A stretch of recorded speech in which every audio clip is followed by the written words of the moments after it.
And it is a better evening than it's been most of the day with the rain, so it is a good evening. And thank you all for coming. I know you're going to really find this story very interesting. That's putting it mildly. I do want to announce that on next Monday night, we will have What's in the Bag.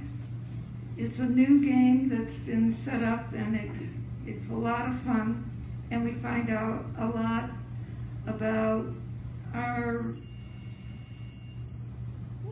Are you telling me something?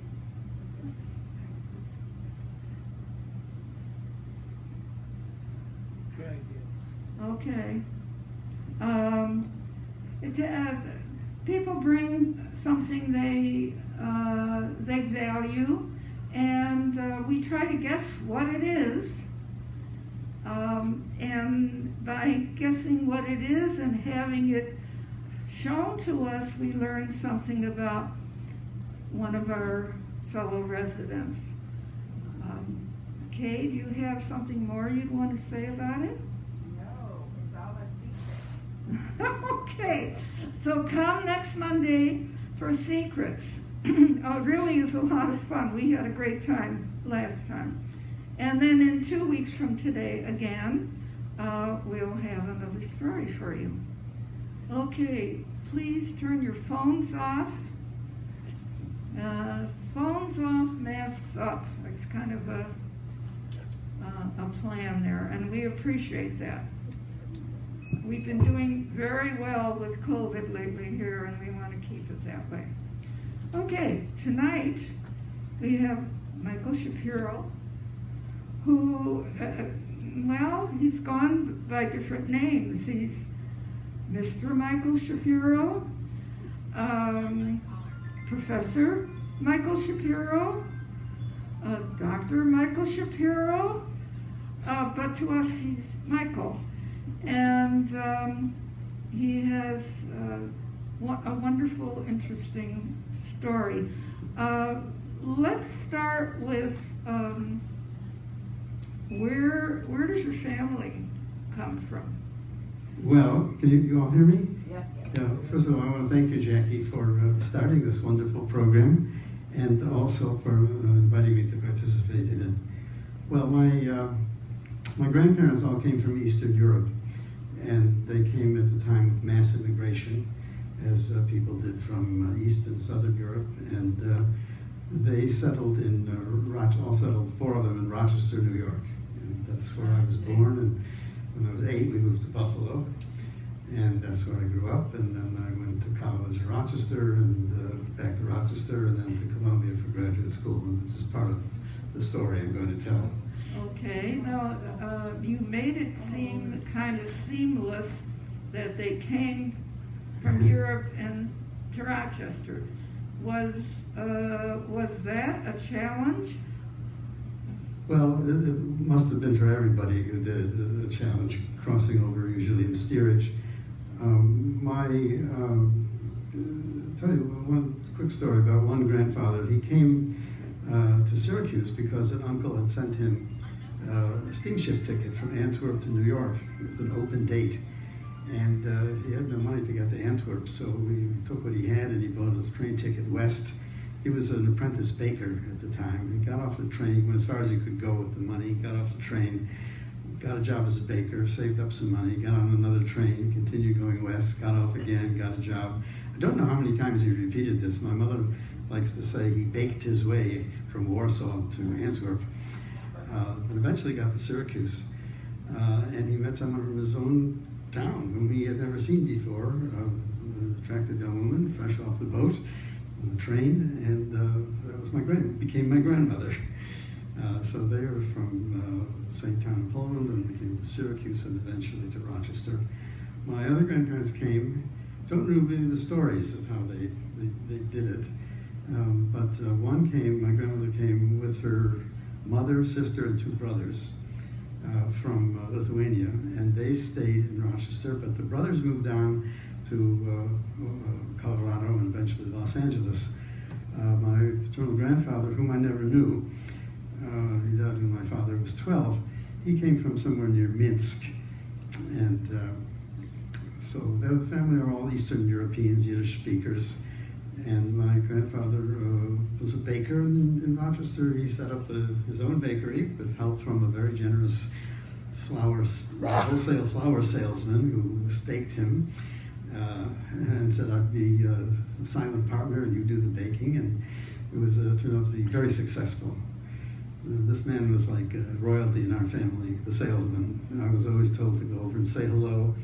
As a little boy, say hello to Mr. Binnick, my mother would say, and I'd tell him, you're Dave Piesner's grandson.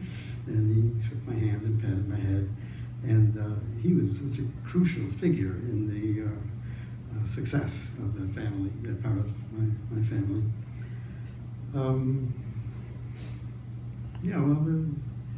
My parents grew up in Rochester, and I was born there. And as I said, when I was 8 and my younger brother was 2, my father was promoted to a district manager position in a Prudential Insurance Company, and we moved to Buffalo, which was traumatic for everybody. It was only an hour away, but my parents had never lived away from home. And we adapted. We all adapted. First time my mother had her own house because we had lived with my grandmother, and my mother was sort of her apprentice homemaker. And now she had her own house, and my father had 60 men under his leadership, and I missed everybody. I was like the honored grandson and cousins all over the place, and I missed that. My brother grew up that way with only the nuclear family and missed all that clan-like atmosphere that was mine. I think you mentioned something to me about a relative by the name of Charles. Oh. Okay, well, the story of Charles, this has very little to do with being a Shakespearean, but it is very important in what happened to me. Sorry? No, close it. I'll try to make this quick. My grandmother, my father's mother, had 2 children and was expecting a third. She got a letter from her brother in Colorado saying that his marriage was about to break up because they were unsuccessful in having children. It was a very sore point between them, and she decided, I gather, in collusion with her husband, that she would give this new child, this third child, to them to raise. And he must have agreed to it. So they hatched a plan where the Colorado couple would come just before the birth of the baby, take the child back with them, and my grandmother gave out a story that the baby had died, and no one else really knew the truth. They made an agreement that the last one alive could tell him the true story of his birth, and that turned out to be my grandmother. She always had obviously a special feeling for him. She had only his picture on her dresser, no other nephew or niece, and gave him a rather generous wedding present. She couldn't ill afford, but she did. And but she was the last one, and so she tried to tell him the story, write to him. And she told my father about it. He was the only one who knew. We lived in her house. She was close to my father. She told him the story and said, I'm the last one, and I want to tell him. And my father said, well, okay, let's write to him. And she got back a rather curt letter from a lawyer saying, don't know who you are, but please don't bother my client with this nonsense. She was rather hurt by that, quite stung by it. But she never saw him. She never had seen him before, and she would never actually laid eyes on him. When I was in my early 20s, I asked my father about, and mother too, questions about the family. And my father said, I have this cousin, Charles, who's the baby that was given up, Charles Taub. And he referred to him as a cousin, and he said, maybe you can help me locate him. It was very easy. He was the only Charles Taub in the LA phone book.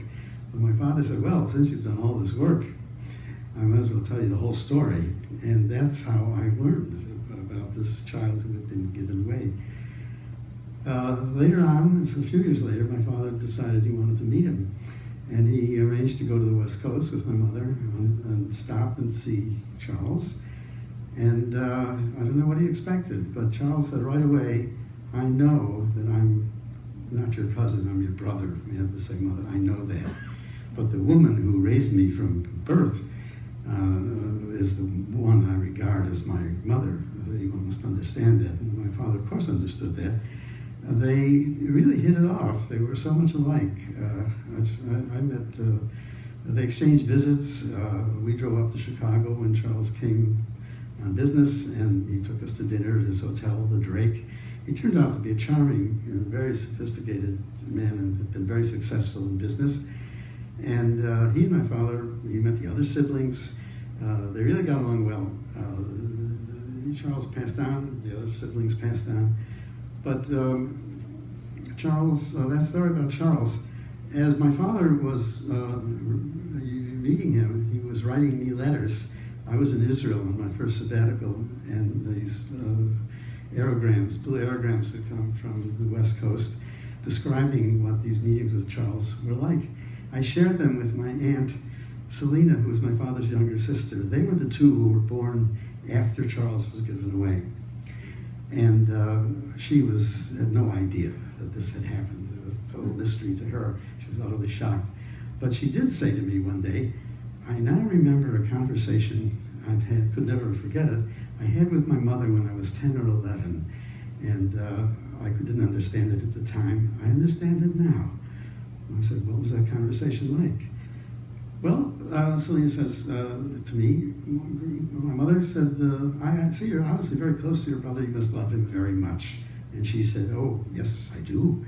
And she said, my grandmother said, and would you do anything for him? Oh, yes, she said, of course, I would do anything for him. Would you, continued my grandmother, give him one of your children? She was shocked at that. She said, oh, no, of course not. I could never do that. My grandmother got up, turned away, and over her shoulder said, you're smarter than I was.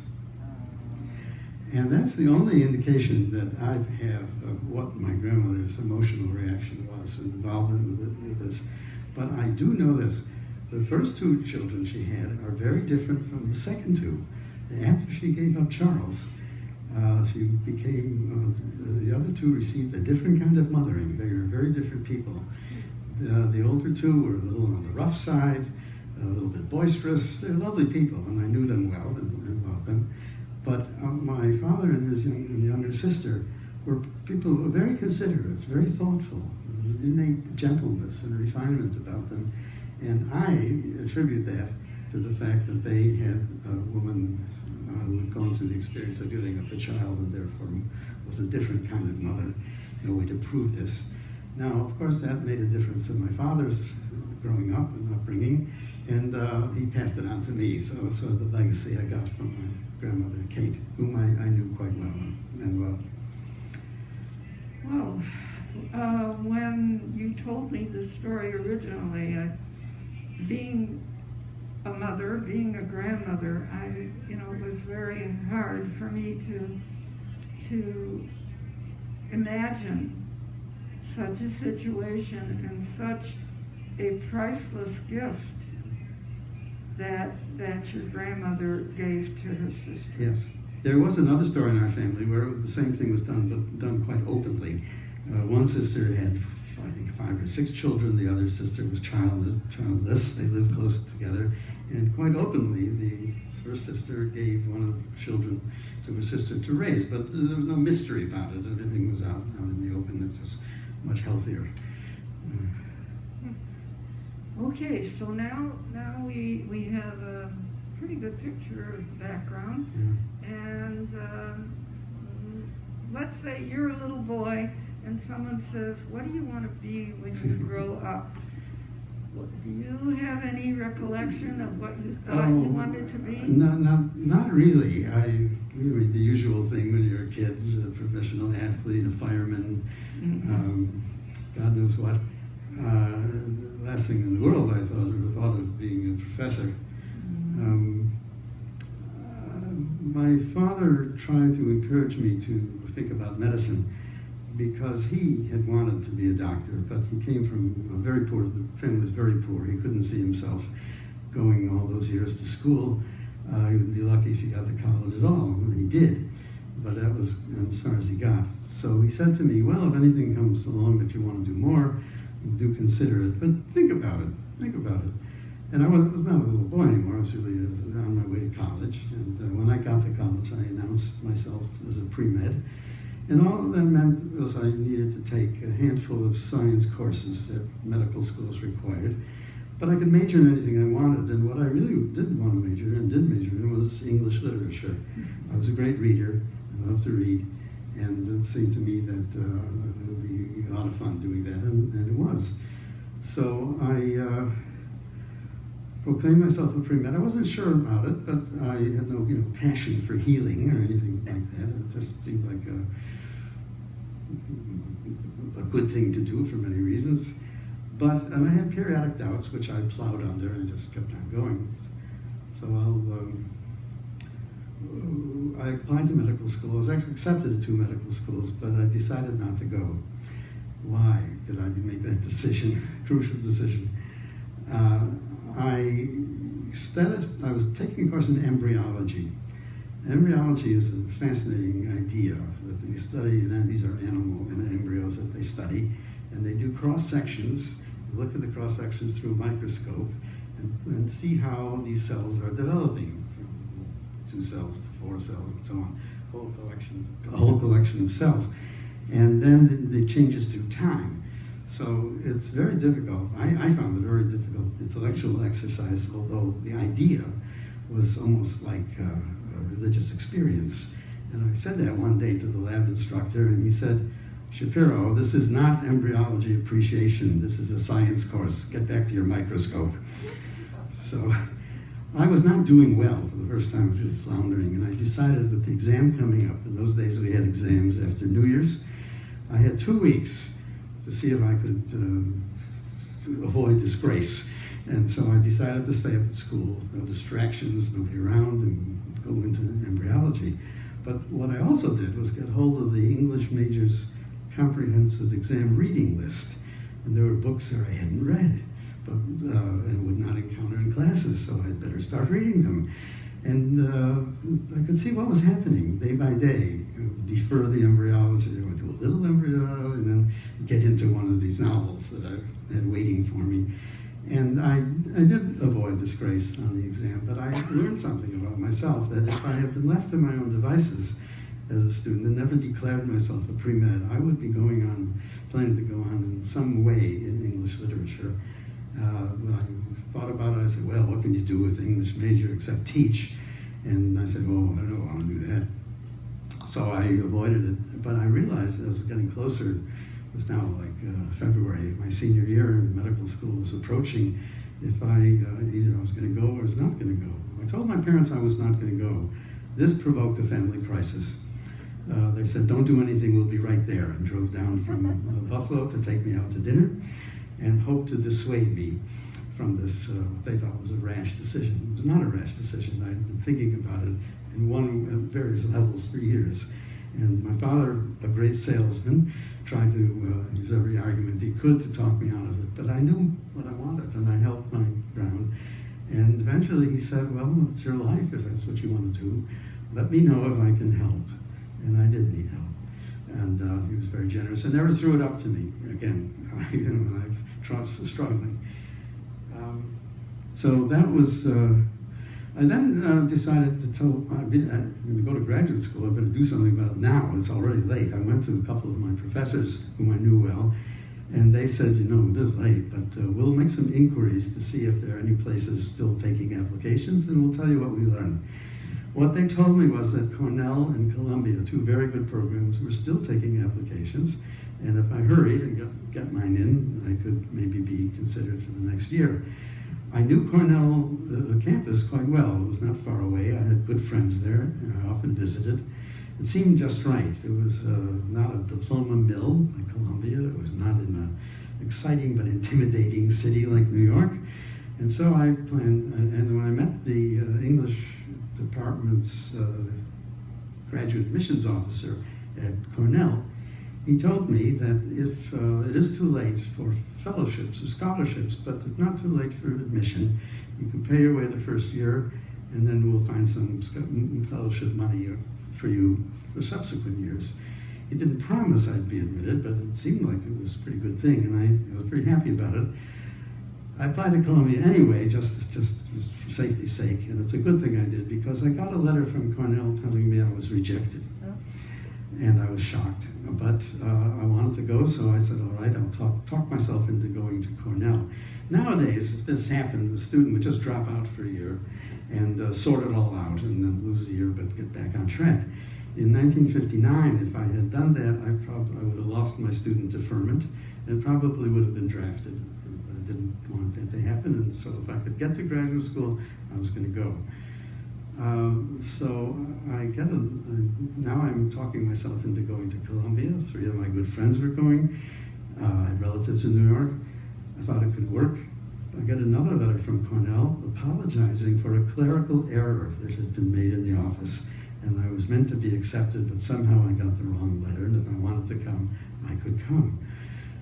But I've done such a good job of talking up Columbia to myself that I said to them, no, thanks, but no thanks. I've made other plans. And I went to Columbia. I was not sure, I got there, I'm not sure it was the right thing. It is a diploma mill, at least in the early years. New York was exciting, but also somewhat intimidating. And I was not sure that I should do what I should do. So I resolved, here's what I resolved. I would work like a demon the whole year, get my master's degree in 1 year, and then go on for the PhD somewhere else, maybe Cornell. And that plan seemed to be working, but there was something I had never counted on that got in the way. And that was meeting Elizabeth. It turned out we were in all the same classes, but one, I think, and we always walked from building to building together and talked and went for walks after class and coffee, and sometimes long walks in Riverside Park, all the time talking, getting to know each other. And guess what? We fell in love. And I decided, I had applied to Cornell to go on for the PhD, but I said, it really doesn't matter what they say, I'm not going anywhere. I'm staying here where Elizabeth is. And what they wrote me back anyway was to say, you're not accepted again. I said, and I wrote back, I was a little irritated by it. I said, is this another one of your clerical errors? And in nice language. And they said in nice language, no, you've been contaminated by another graduate program, and the standards are higher when it comes to the PhD. So no, we know what we're doing. There's a sequel, so I resolved I'll stay in New York and I'll work and finish up at Columbia. And what will happen? What happened was Elizabeth and I became engaged, we got married, we had a child, and there's a sequel to this story. Years later, 15 years later, we're in England. I'm teaching at Reading University in an exchange program, and we're invited to a colleague's house to meet with him and his family and my family. Our family, and to meet an American friend who's passing through. So we meet the American friend who turns out to have grown up in Ithaca, New York, where Cornell is. And I said, I almost went to Cornell, and I told her the story. And as I'm telling her the part about the clerical error, she's getting more and more agitated, covers her face with her hands, and I said, what's wrong? What's wrong? Well, she said, my mother was the head secretary of the English department at that time, and that clerical error is ultimately her responsibility. I hope you can find it in your heart to forgive her. I said, forgive her. I'm grateful to her. These 3 brown-eyed children you see playing on the floor together, they would not exist if it hadn't been for your mother and the mom winding up at Columbia. So that was, I've told that story many times, maybe too many times, but it's a good example of how something happened totally out of your control, and you think it's been a tragedy, and it turns out to be the best thing that could have possibly have happened. At Columbia, I got interested in drama. I got interested in a program called Drama to 1750, including Greek drama, medieval drama, Elizabethan drama, Restoration drama. And Shakespeare, of course, is a big part of that, and his contemporaries.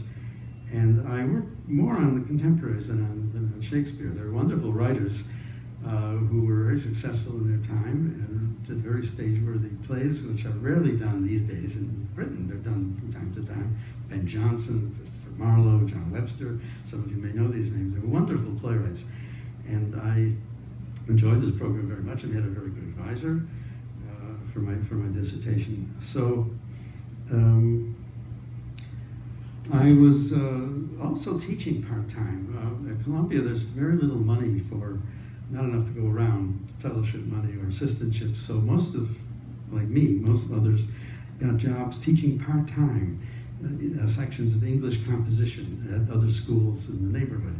Always a mad rush in the fall to find out who needed some instructors, and I taught at several places. I taught at Pace College, City College of New York, New York Institute of Technology. It slowed us down, of course, because we had great papers and neat other classes, but it was a valuable experience, and we got a taste of what the profession was going to be like that we thought we were headed for. I went through in due course. I did my PhD on Shakespeare, and started to put myself on the job market to find work. And there were a lot of jobs in those days. I wanted to stay in New York, however. I had come to love New York. Elizabeth was a native of Manhattan. Her parents did not like the idea of our going somewhere else with their new granddaughter. But the best job that I was offered was by far the job at the University of Illinois in Champaign-Urbana. And we thought hard about it and decided we would go try it out for 2 or 3 years. And that was not an outlandish idea. And then got another job back in the East, preferably in the New York metropolitan area. And not an outlandish idea because the job market was pretty fluid in those days and people did hop around like this. But it changed very quickly. In fact, the bottom fell out, and the chances of getting any other job were very slim. And it was a good job, and we decided we liked living in the Midwest after all. And Champaign was a very comfortable place, with a wonderful Jewish community that we became part of. And so we made the best of it, and I stayed, I got tenure. Well, the thing I liked a lot about the job was that I was given, all of us young Shakespeareans, a dozen or so of us, half a dozen, our own sections of Shakespeare. Instead of teaching one large course, hundreds of students with weekly recitation discussions, my department thought it was better to have small classes of 25 or 30 students and a young professor who would be responsible for that course, designing the syllabus, choosing the plays, defining his approach and all that. And that was a good experience. And I really thought doing all that preparation and teaching of Shakespeare is really what got me started and solidly into Shakespeare. There's a saying in the Academy, it's very true. If you want to learn something, teach it. So that's how, that was a big step forward for me. I started writing because you, in a research university, you're expected to publish or perish, is absolutely true. And I had some projects underway, and but I found there were things that came along that I also wanted to do besides doing research and writing. And what were these things? Well, for one, a student asked me once if I would be in a play that he had written and was directing. He needed an older male, about 28, an older male actor. And he cast me, and I had a wonderful time, terrific experience, and I learned a lot. I had done bit parts of acting in college, but nothing really very serious. And on the strength of that, I and another colleague decided to start our own theater troupe. We called it the Revels Players, and our mission was to teach the non-Shakespearean drama of the Elizabethan period, and we do one play a year. And I knew very little of what I was getting into, but he was very experienced, and I learned on the job, you might say, and the Revels Players went on for about 10 or 12 years until we burned ourselves out, and then students took it over. It's still going on, but now a student run with an entirely different mission. So something else came along too, the question of teaching, how to teach Shakespeare. was much debated in those days. The difference between a literary approach and a theatrical approach is very significant. The English professors, myself among them, would look at the text and read the text carefully and think of it as poetry, comment on the characterization, but it was all studying the page. The object in theater is to treat those words of text as a blueprint, a script, designed for production, and it has to be fleshed out by an infinite number of decisions. Who's going to do the acting? How do they relate to each other? What are they wearing? What are they carrying? Do we have props? Hundreds of decisions that turn out to be very important. And how to get some of that excitement into the classroom was something I was worrying about. I was very lucky, and I was invited to attend a National Endowment of Humanities seminar, the title of which was Teaching Shakespeare Through Performance. And the guy who designed it, Bernie Beckerman, was a very clever man. And he taught us how to do this by having us do it. We did acting, we made the decisions, we talked, we explained them to each other, and it changed my whole way of teaching.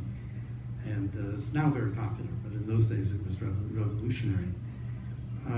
I had a little bit of theater experience I want to mention in exposure to Shakespeare. I want to go back a few steps if I can. I didn't know who Shakespeare was or what Shakespeare was until I was 14, in the 10th grade.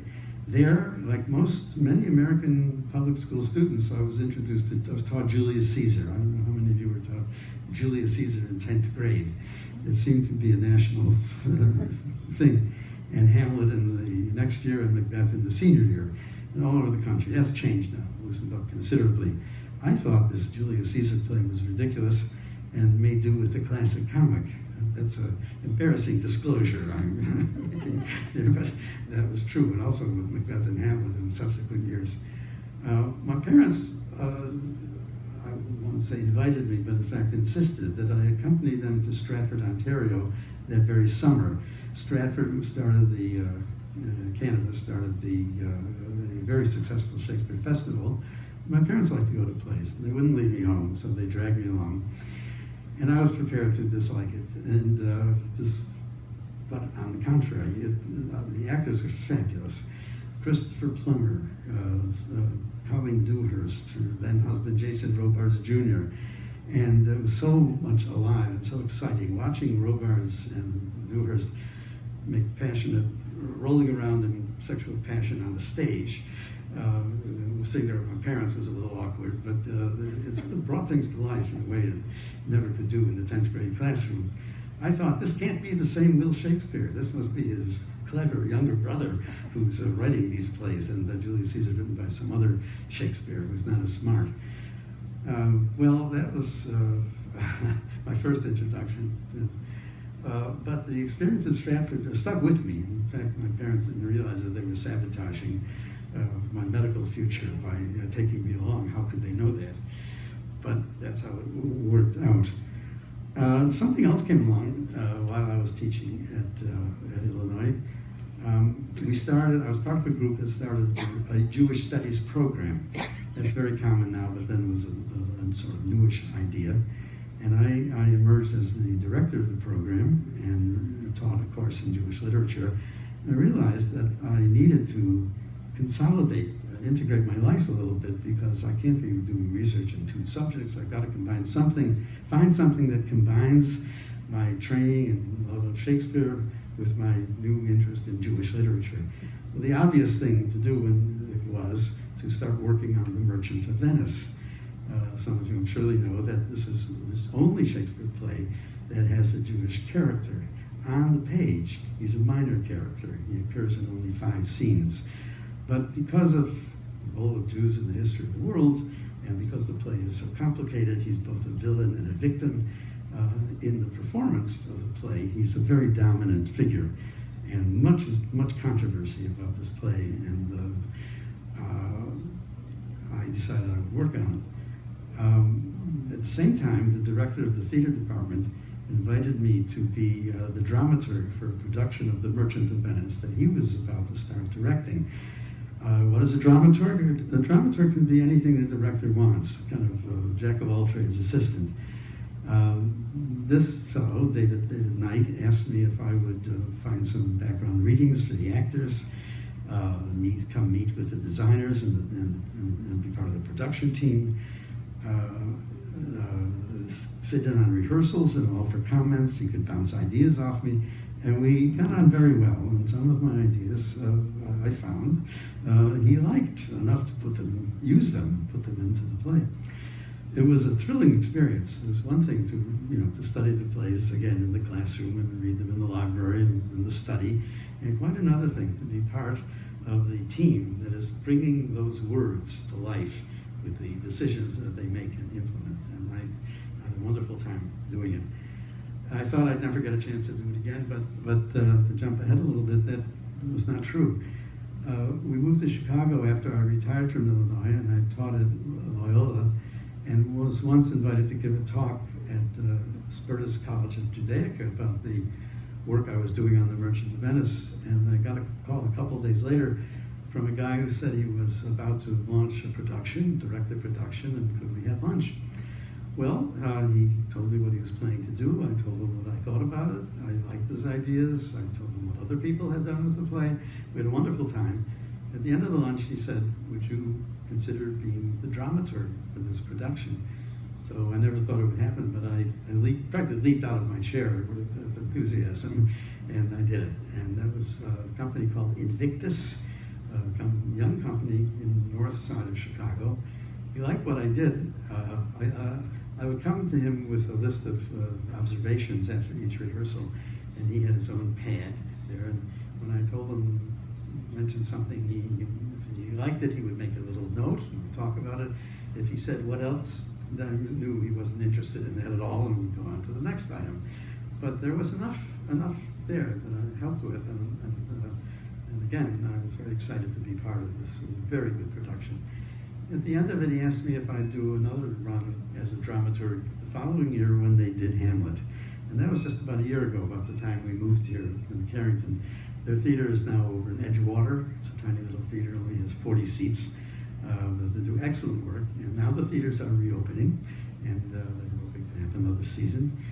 So I guess what happened was that in addition to being a conventional teacher-scholar, I got myself involved in various ways in the live theater and the Jewish Studies program, and this opened up a lot of doors for me. It was against all the advice I got. People said to me, wait, it's too early, stick to your guns, stay in the library, do your research, publish, never mind this other stuff, it's not going to get you anywhere. Well, I resisted that advice, and I did it all, and I still kept up my scholarly work in Shakespeare. I eventually came up with, I'd written 2 books even before that, and that established me as a reputable scholar, and then went on to write more about The Merchant of Venice itself. I want to say something about starting a new program like the Jewish Studies program. This has got nothing to do with Shakespeare. But I was now committed in 2 ways. Once to English, teaching Shakespeare, and then the Jewish Studies program. The Jewish Studies, like every new initiative that comes along in the academy, you have to persuade the administration that first of all, it's a good idea and it's worth doing. And secondly, they will ask how much will it cost and where will the money come from? I mean, universities have vast reserves, but they like to see outside money coming in. Otherwise, that helps. So when we broached this idea to one of the assistant deans, the assistant dean said, "This is a very good idea. I think you should start in a very small way. We'll call you an ad hoc committee to do Jewish studies, and you can start doing courses, and we'll give you $200. You can do anything you want with it." Well, even then, $200 was a drop in the bucket for any kind of academic program. And what we did was to print letterhead. Jewish Studies program now exists. We had stationery. The local Jewish Federation gave us $5,000 if we would do a lecture series and open it to the public. Of course we would. And we could invite people by letters. If we could pay them now for their travel and lecture fees, And that turned out to be a very successful operation, and we learned a lot from bringing these people in to talk to us. Money was always a problem, as I say, with new initiatives. And getting outside money for scientists and engineers means basically going to the federal government in one agency or another. The government's been very generous in the national interest. And there are, of course, large foundations, the Ford Foundation, for example, and others that are regular patrons of universities, as well as private individuals and private foundations. And we tried all this to raise money with very little success. But one day, the fundraising people at the University Foundation said there are people, a couple in Chicago who have made lots of money in venture capitalists in high tech field, and they are looking to find things to invest in the engineering and computer side, but they're also interested in doing something for Jewish studies here at the university. Why don't you meet with them? Well, we did. They came down and they said to us, what would you do if suddenly you discovered you had an endowment of $5 million? Well, we had wish lists of all sizes, so that question didn't faze us in the least. And what we said was we would use most of it to hire 3 young entry-level scholars, teachers. And why would you do that? Why not a named chair for a big-name professor? And we said, well, we've thought of that, but we don't think it's a very good idea. For one thing, this is a new field, and there aren't a lot of people who are of that stature that are worth that.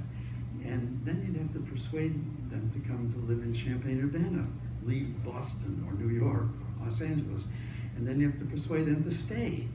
The university had some bad experiences along those lines, and we think that we'll get a lot more for our money if we hire some people right out of graduate school, fully trained both in their discipline and in Jewish studies, in anthropology, in history, in Hebrew literature and Yiddish literature. And they said, that's sort of what we do. We find little ideas that people have and we make them happen. And we make them happen. So sounds like a good idea. Good, let's do it. What? They said, yeah, well, here's the problem though. We don't have $5 million to give you, but we can raise it. And $5 million at the current interest rates will generate $250,000.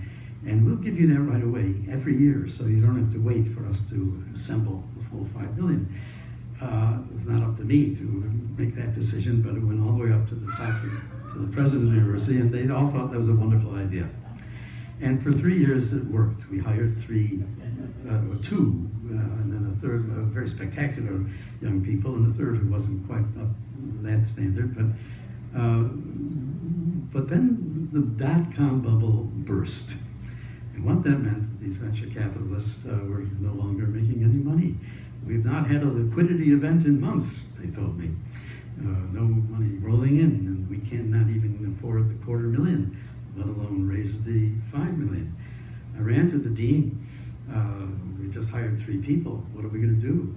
The dean, who was a great supporter of the program, a man from Mississippi, sat back in his chair and in his Mississippi drawl said to me, well, Mark, he said, you made 2 such good hires that I'm going to put them on the state payroll. And the other one, you don't have to go. Well, it was hard. I never expected to get into this kind of stuff when I was aspiring to be a professor. Teaching, writing, that seemed to be enough. But working as an administrator and fundraising turned out to be challenging and stimulating. It was not all that I did, but I did enough of it to feel it was important and had some success with it. So I guess what I'm trying to say is that the University of Illinois was very important for me in that it gave me the opportunity to explore areas that I wasn't, theater, for example, live theater, the Jewish studies world, administration. And it was a very good experience. I'm not sorry about any of it. And I look back with great pride at what we accomplished. And the program still, Jewish Studies still runs. It's in better shape than it's ever been, and I'm still in touch, and I'm still I consider myself still a card-carrying Shakespearean. So, Well, it's very interesting following your life through from the baker that made it possible for your family to come here and to be here, to your father who was willing to listen to you, even though it would have been wonderful to have a doctor, and the way he did get a doctor, but of a different kind, to you liking to read, liking literature, teaching, developing programs, and that I found fascinating. You know, most of us who have been fortunate enough to attend programs in universities took for granted that they were always there, that we had no idea how difficult and how challenging it would be if someone came up with a wonderful idea for a studies program, but you need money for that. You need the administration for that. You need all kinds of things. And to find the people who will create the program that you visualize would be needed. And we get some of the background. I mean, having your hands tied by no money is quite a challenge. I found it interesting that Merchant of Venice played such a big role in your life, and for those who are familiar with it, I wonder if Shakespeare had a goal in writing the Shylock role. I mean, was this a goal of his? well, it's very hard to know.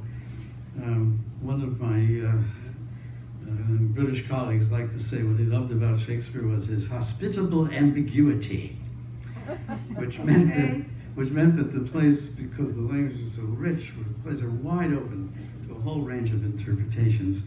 And you can stress Shylock's villainy in the play, or you can suggest that he's the victim of a vicious anti-Semitism. The text will support these various kinds of readings. It's so rich. What he had in mind, well, we know what he immediately had in mind was to make some money. There was a famous case at the time in the early 1590s of Elizabeth, the Jewish doctor, taking money from the Spanish to poison her. And he was probably he was innocent, but he was connected to these people bad enough, and he was put to death. And a wave of anti-Semitism went over England. The Jews had been thrown out in 1290, and they weren't even supposed to be there at all. But some snuck back in, and the playwrights capitalizing in this, Marlowe in particular, born the same year as Shakespeare, wrote a play called The Jew of Malta, about a very nefarious Jew, and it was a great success. And Shakespeare's company, this I imagine, I don't know that this really happened, but they will. Over the other theater, they're doing a play about a Jew. You got anything like this? And we need something. He said, well, I have found a source that I'm interested in. He always had a source. Most of Shakespeare's plays have adaptations. We would call them adaptations today. They were pre-existing stories or even plays. And he said, yeah, I think I can find one. And this was the source of Merchant. If you read the source and the play, you can see how Shakespeare made it infinitely more complicated and thickened the Jewish texture of the play considerably. There were a small colony of Jews in London at the time that kept a very low profile. So people used to have argued for years, is Shakespeare an anti-Semite, or is he a sympathetic portrait of a Jew? What is it meant to be? And theater artists have been working both sides of that street now for 400 years. So hard to know that Shakespeare understood everything he was doing, but it certainly provided a lot of interesting material for theater artists to work on. And delighted to be able to work on it too. Can you let us in on what your next step is? Perhaps as a dramaturg? Well, there's a possibility. It's not. It's. I haven't made a final decision, so I don't want to say very much about it. Okay, all right. But I like doing it, I must say. Does Erica know about this theater company? Yeah, I tried to organize a small theater group to go to see Hamlet there last year. Well, we wanted to. Yeah, but here's a problem. It's a tiny little theater. There are stairs to climb and no railings, but there are seats on the floor level. So we found so there are 12 seats on the floor level, so we could reserve those and accommodate 12 people who wouldn't necessarily have to climb these precarious stairs. And put out a sign-up sheet, and only one person signed up. So it never happened. I tried another. They did another play that they did after Hamlet was Who's Afraid of Virginia Woolf, Far Cry from Shakespeare, but a pretty interesting play, and that went nowhere.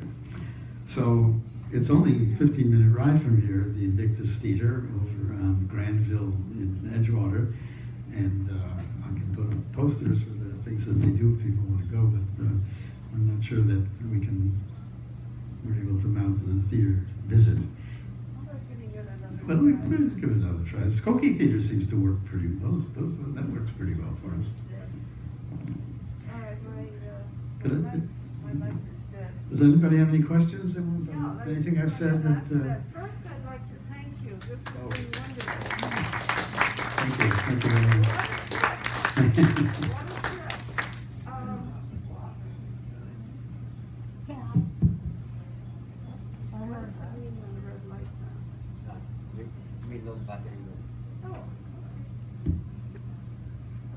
That's all right. I was going to go around and if people have. Do we have questions? Elizabeth Elizabeth has a question. I just want to add something. Add something. Have Margot add something. Let's see if this works a little bit. Put it right up to your head. Okay. Is that right? No, it's not working. No? No. It's that's why I figured the red light went on. So now the red light barely goes on. Here. He's trying to. Here, take this one. Pass it back.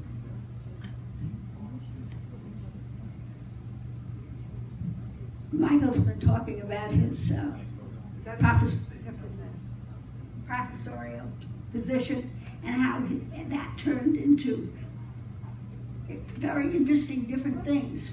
But I wanted to mention something he did that isn't professorial, but it's theater and is Chicago. When we got here, he started to get to know the community, the theatrical community. He was teaching at Loyola and so on. He had the opportunity to become a member of the Jefferson Committee. You may know the Jeff Committee, which recommends plays for audiences. And I have to say I am the beneficiary of that because we have seen, and will probably in the future continue, although Michael's not doing the Jeff right now, partially because the theaters all closed down with COVID. But the theater in Chicago is extraordinarily rich. There are so many good theaters, little theaters, and some bigger ones. I don't need to mention the Goodman, for example, which does this spectacular work. But the Shakespeare on Navy Pier, a fabulous play. And Michael had the privilege and honor of doing that work, which I was, as I said, I was the beneficiary of it. So I was the beneficiary, and anyway, the Jeff Committee is sort of quiet at the moment because of COVID, but I just did want to mention that.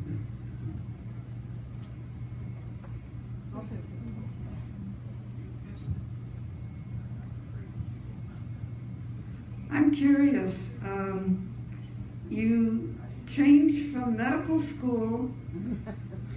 I never got there. Yeah, I know.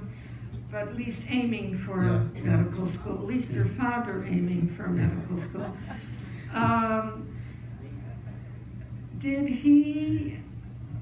did he live long enough to see the success that you made No. on this other path? Well, yes, he did. In fact, we brought my parents to live in Champaign-Urbana. There's a place very much like this that they moved into, and we saw them every day. And so I told him, he would ask me what I did that day, and I would tell him I prepared classes, I'm giving a paper at a conference, I met with my graduate students, I went to a committee meeting, and every day there was a whole list of such things. And he said to me after a week of this or two, he said, "You really work." And I said, "Well, what'd you think, Dad?" He said, "Well, my idea of a professor is that someone who writes up his lecture notes in the first year, and then maybe adds to them, maybe doesn't, but there they are, it's all done. And the rest is coasting." I said, "Well, Dad, it's not really like that, at least not at a research university. Maybe for a few people, but not really the way it is." And he said, "Well, I'm glad to hear that." He also would ask, I would say to him on the weekend, I said, "I'm going to see a production of Hamlet, let's say, whatever it is. Haven't you seen it before?" And he said, "Well, yes, Dad, I've seen about 8 or 10 productions by now, but you know, you have to understand that each one is different. The directors have an extraordinary power to make decisions that shape the production. So whose Hamlet are we talking about?" And that's part of the fun of being in this game, is to see how different artists can bring different things out of the same script. "Oh," he said, "I never thought of that." But he was happy. They liked going to plays. My father used to read plays for fun. He was never a theater person himself, but I think he appreciated what I was doing, and I realized it wasn't a total waste. Well, that's good. It would have been very sad if he had not been able to know that your path had a wonderful ending. Yeah. And it hasn't ended. It's still continuing. It's slowing down some. Well, that's okay. That's okay. We're all kind of slowing down some. So that's good. Any other questions? Yes. Patrick. I understand. No. We want to hear your voice. We got a good mic. I had understood that perhaps you were doing some work with Columbia University on Zoom, some leading lectures. Oh yes. Conversations of some sort. Yeah, Elizabeth and I became active in the Columbia University Alumni Association when we moved up to Chicago. And one of the things that they did, they had a wonderful book group which we joined, and they had, I proposed an annual visit to Navy Pier, where I would give an introduction to whatever the play was, and then we'd go all see it together. We did a series of those. When the COVID came, the theaters shut down, but the people in the club said, "How about if you do a series of Zoom lectures for us, since we can't all go to the theater, there's no theater to go to, and some of us wouldn't want to go anyway. So how about that?" And I said, "It sounds like an interesting idea. I had not done this before, but I knew we did our little family Zooming. I knew the power of the Zoom. And there were 2 great advantages that we discovered. One was that the people, I could pick a play and then find out what versions of the play were available online.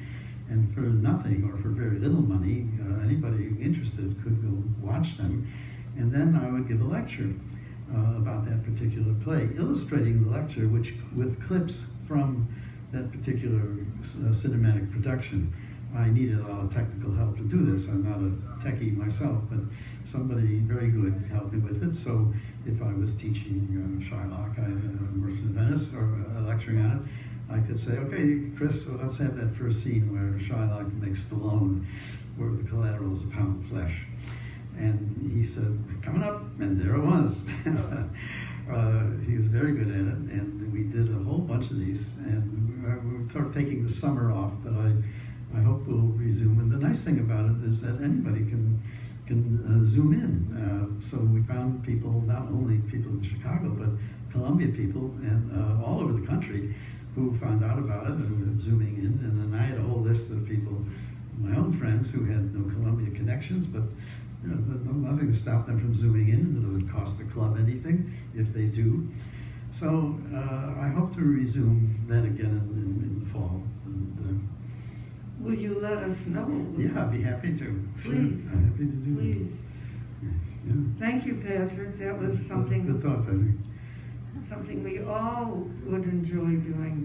That's wonderful. Any other questions now that I have a mic that works?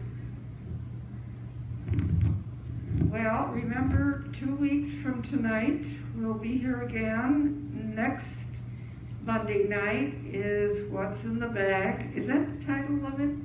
What's in the bag? What's in the Bag, okay. And that's a lot of fun, don't miss it. So we'll see you Monday night. It's a special night, 7 o'clock. Thank you for coming. Thanks for coming, everybody.